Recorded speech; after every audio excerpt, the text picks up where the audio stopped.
कैसे सुनी जमाना।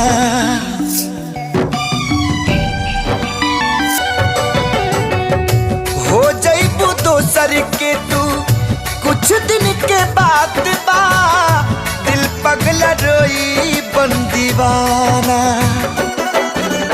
सतरंगी सपना साजन के मनवा सजावे लागल, पिया मिलन के प्यास जिया में नया नया पा जागल। सीख ले हवे हम भी, हाँ सीख ले हवे हम भी, गम में हंसे के ज्यादा अब जिए के पड़ी, अब जिए के पड़ी प्रीतिया के पीर में।